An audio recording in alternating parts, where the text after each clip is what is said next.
Hi everyone. তো আমি এখন মেয়ে নাচ স্কুলে আছি।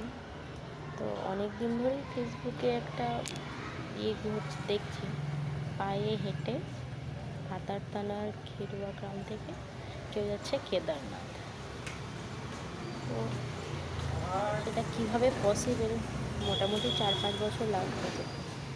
তাও তার মনের জোর দেখে আমি অবাক হয়ে যাচ্ছি। সত্যি মানে ঠাকুরের প্রতি ভক্তি থাকলে মানুষ কী না করতে পারে, এটা তার উদাহরণ।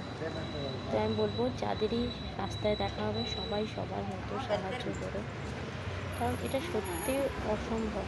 আরেকজন দেখলাম হিন্দিতে ব্লগ করে, কোথায় দেহরাদুন থেকে কেদারনাথ যাচ্ছে। তো আমি বলবো সবাই পাশে থেকে তার মনের জোর দেখে সত্যি কর্নিশ জানায়। দণ্ডি কেটে কেটে, মানে শুধু পায়ে হেঁটে না, দণ্ডি কেটে কেটে কেদারনাথ যাওয়া। এই ওয়েদার, কখনো জল, কখনো ঝড়, কখনো বৃষ্টি, আর তাছাড়া এত দূর রাস্তা। হ্যাঁ, দেহরাদুন থেকে যে যাচ্ছে সে কেদারনাথ, আর বর্ধমানে খেরুয়া গ্রাম মানে ওই খেরুর থেকে যে যাচ্ছে সে আসছে কেরালার আদিযোগে।